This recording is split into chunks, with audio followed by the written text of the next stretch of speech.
welcome to the College Football Tailgate Show presented by Football Gameplan on the Game Plus Network. I am David Hassagen. I am joined, as always, by the czar of the playbook, Emery Hunt. Just a few weeks left in the college football season, but the only thing that has emerged is more chaos. 3 undefeated matchups last week, which resulted in 2 upsets, as well as a couple more upsets in the SEC, which leads to our first story in our 4-minute offense. After falling to 2-8 after losing to Western Kentucky, the University of Arkansas has relieved head coach Chad Morris of his duties.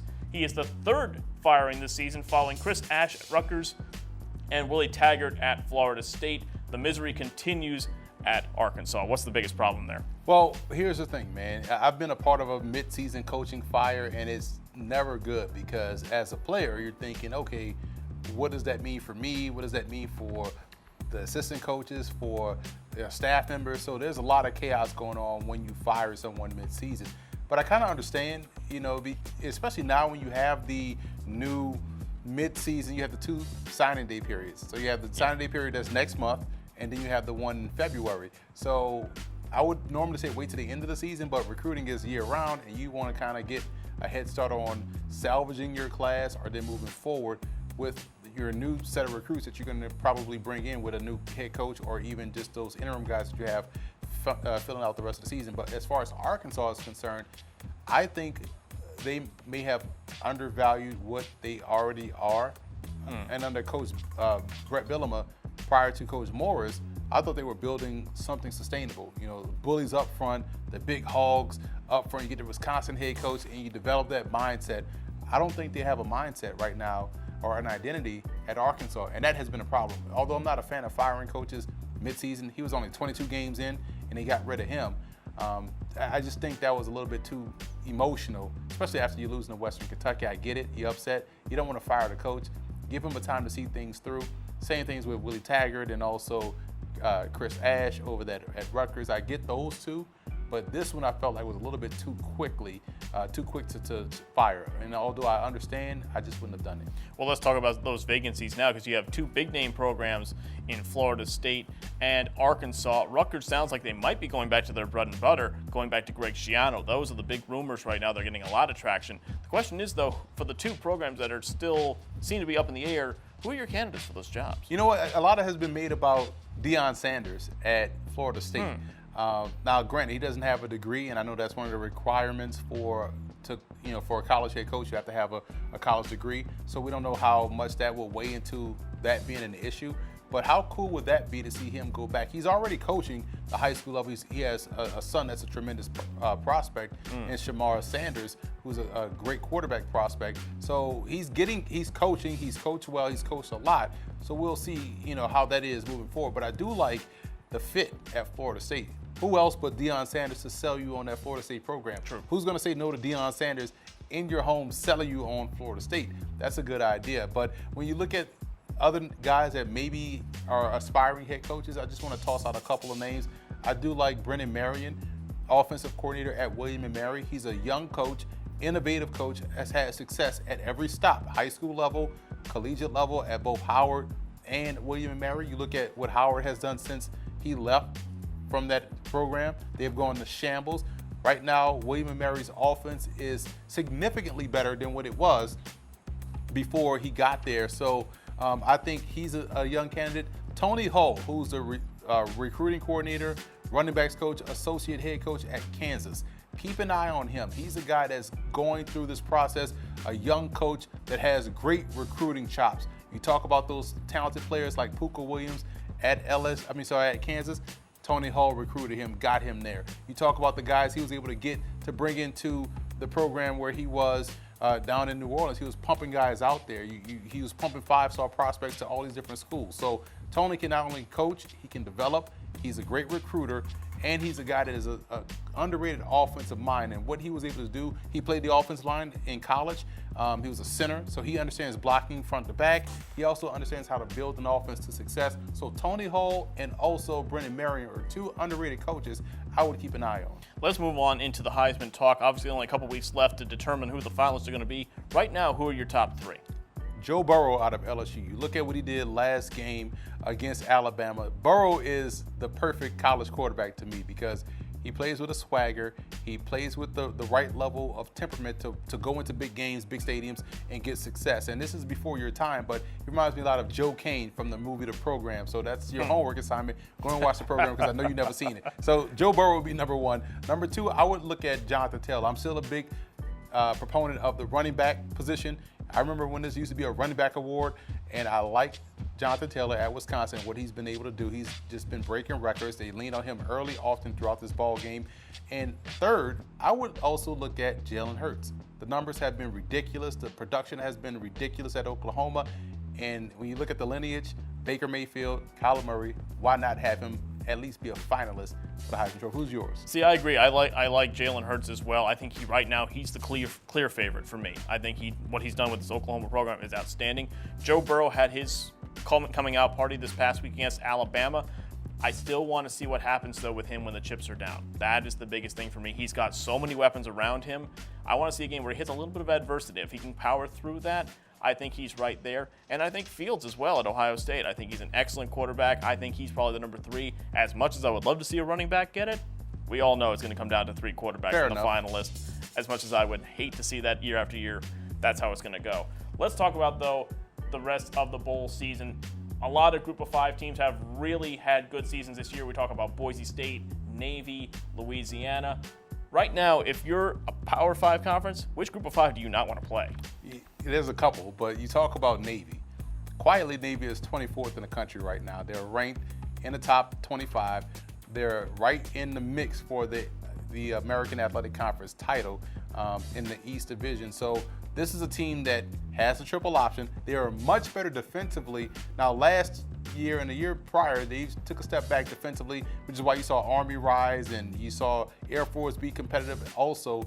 But right now, Navy is that deal. And when you have an option team and one that's good as is Navy and how well they're coached by Ken Niumatalolo, that's a great program. No one wants to play Navy. I would also throw La Tech in the mix. La Tech has a really good quarterback in Jamar Smith, who's efficient, but their run game is powerful. And on defense, they still can get after the quarterback despite not having Jalen Ferguson, who's playing with the Baltimore Ravens, but Amik Robertson, the outstanding cornerback. LSU didn't want him. They say he was too small. All he did was lead the nation in picks as a freshman. He's a freshman All-American. Now, as a junior, all he's doing is picking off passes and bringing them back for touchdowns. So he has a ton of interceptions. They play great defense. They turn the ball over and they get efficient quarterback play. For me, it's Appalachian State. This is a team that only has one loss. If they had knocked off Georgia Southern, this team is almost guaranteed to play on New Year's. They just knocked off South Carolina. They got a couple of Power 5 victories this year. App State is a force to be reckoned with, and nobody wants to go down to Boone, North Carolina, and play in the Appalachian foothills. Be sure to order your copy of the Go-Go Offense by Coach Brennan Marion on footballgameplan.com/GoGoOffense. Coach Marion goes through the ins and outs of his explosive offense, one that's tearing up the college football field and putting a lot of points on the scoreboard. Again, you can order your copy at footballgameplan.com/GoGoOffense.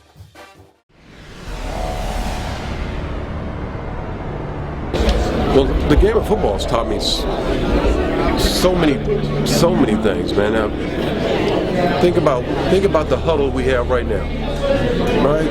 I tell people this all the time. There's a reason why they call it a huddle. You know, people have been huddling all their lives, trying to find ways to enhance each other's lives. The great teams do that all the time. The great teams do that. The better the huddle, the better the team. And so it's simple, man, how if you huddle for all the right reasons, we wouldn't have Ferguson. We wouldn't have some of the challenges that we have in our society. But as we all know, there's always a moment when somebody doesn't belong in the huddle. And yet we have to continue to move on. We got to continue to play. So the game of life, man, is always starting with a huddle. And for me, I'm lucky enough to know that, you know, by the graces of God, man, it's been a nice huddle. It's been a nice huddle. And if I just keep making sure that he's in front of me, I'm gonna be all right.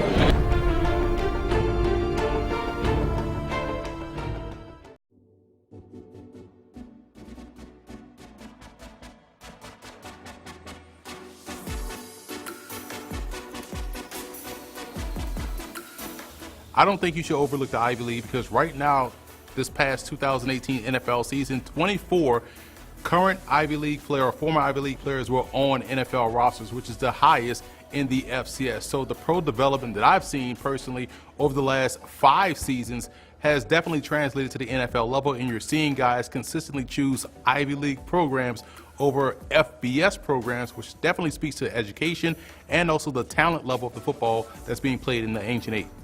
What I like most about the coaches is that they have a sense of ownership with the program. So you're going to see the same coach every year when you go to the Ivy League, and that kind of gets the buy-in from us in the media, from the student athletes. They know, hey, I know Coach Sarace at Princeton is going to be there when I get there, when I want to go there, and that right there kind of helps build the mystique of the Ivy League. Just kind of you saw it with Bobby Bowden at Florida State, or those type of coaches, Lou Holtz at Notre Dame. And when you see these Ivy League coaches consistently remain at the same program, it just builds up the level of prestige for the program, but also the university, because they can speak to both. What I like most about going to the Ivy League is the tradition. I'm a football nerd, a football nut. I love tradition. So when you go to the Yale Bowl and that Bulldog is sitting outside, you love to see that. You go to a Harvard-Yale game and you see the amount of people that are there for this game that has been played over 100 years. You go to Harvard and you're seeing a stadium that has been there since the 1940s. One of the more iconic stadiums that we've seen in college football. When you talk about the Princeton football facility, outstanding facility, but when you walk into their football offices, you see the Heisman trophies, you see the Campbell Award trophies, you see the Ivy League championships. All of these are iconic trophies that you see, the Bushnell Cup at these particular places. So the tradition alone is what ropes you in. And it's almost weird because you're sitting there watching this football game and you kind of see it in black and white vintage film. It's like you're going back in time when you're on campus, and it just makes the game so much fun to call, so much fun to watch, and so much fun to break down.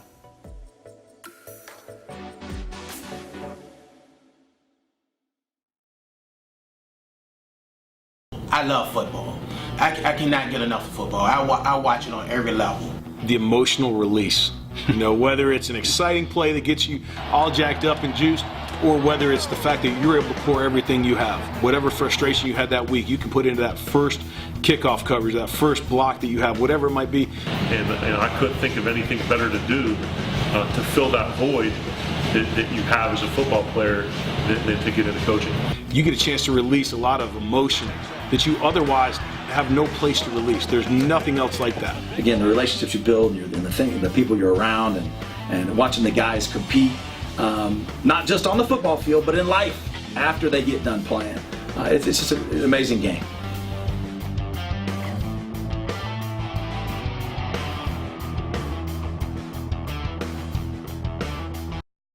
Welcome back to the Football Game Plan College Football Tailgate Show. Now it's time to talk about some of the consequential matchups around Division I this week. We start in the SEC as Georgia looks to keep up the momentum going into the SEC title game. They can't sleep on an eager Auburn team, though, this week, who'll be looking for an upset.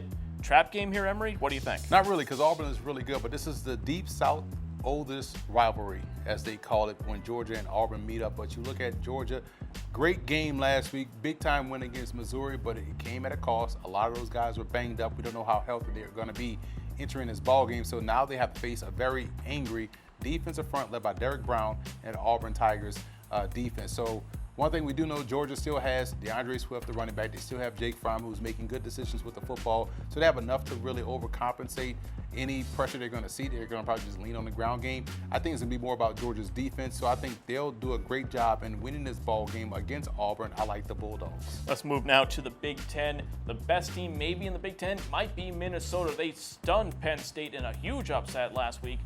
PJ Fleck still has his team undefeated, but it doesn't get any easier this week. They go to Iowa. They're rowing the boat up there in Minneapolis. Here's what I like about the way the schedule sets up for Minnesota.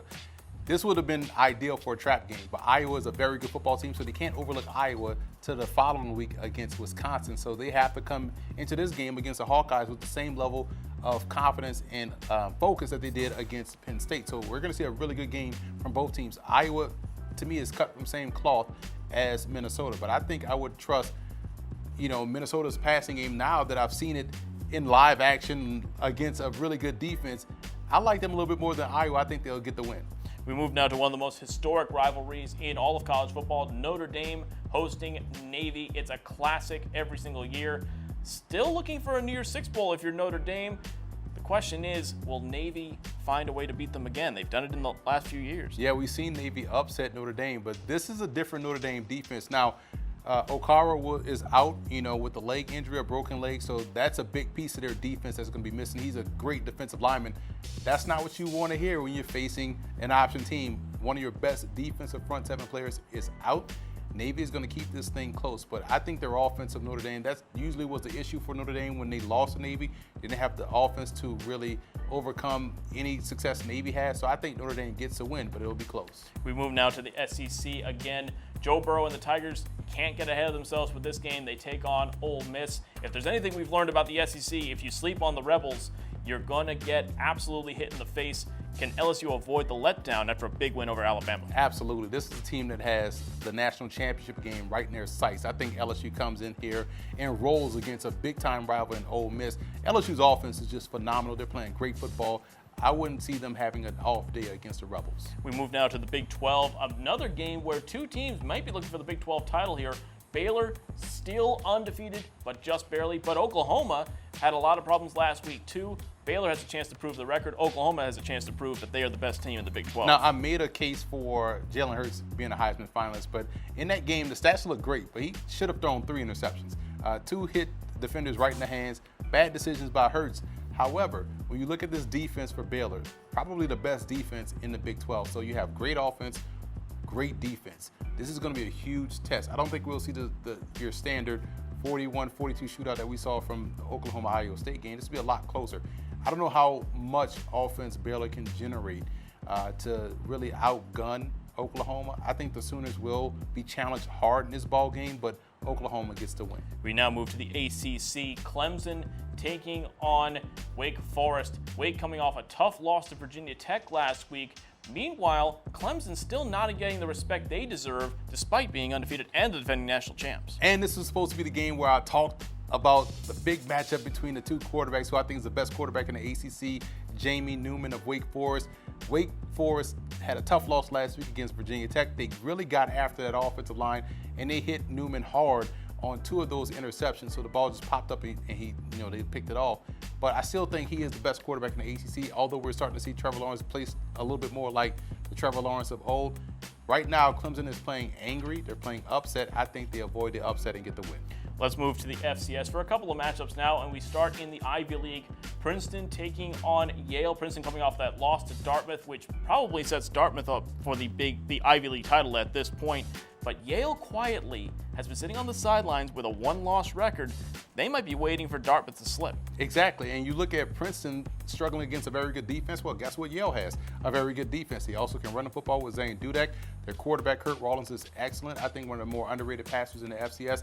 This will be another problem for Princeton. I think their defense will give the Tigers enough issues where we'll see Yale move on with the win. I agree, because with what we saw with Princeton this year, they are not the team from last year where they had 3 NFL players on that offense. They were undefeated. They were unbelievable with how fast they could move that offense. This year, it's not as quick. It's not as dynamic. Any team with a solid defense, we saw it with Harvard. We saw it with Dartmouth. Now we get to see it with Yale. That's the big 3 all in a row. It's kind of a tough schedule for Princeton, but I think this is going to be a tough one for them to win. I like the Yale Bulldogs as well in this game, but it's going to be closer than people think. Let's move on to one last game here and then go to the MEAC. South Carolina State taking on NC Central. The Bulldogs still in contention for the Celebration Bowl. They're going to be scoreboard watching when A&T takes on Bethune-Cookman. North Carolina Central, though, has been solid this year, right around 500. It's not going to be that easy of a game for South Carolina State. Especially when you look at how well they're playing on offense. They're playing with a freshman QB who's playing well. He's grown every game. But here's the issue. When you have a team that's firing on all cylinders like South Carolina State, that's known for their run game, their defense, and now you incorporate what looks to be a very potent passing offense. Granted, it was Howard last weekend. Everybody was going to have success in that ball game, but I think South Carolina State will win this ball game. Buddy Pugh should get some votes for Coach of the Year in the FCS. And they'll be hoping that Bethune-Cookman can pull the upset against North Carolina A&T. That will put them in the driver's seat to go to Atlanta and the Celebration Bowl.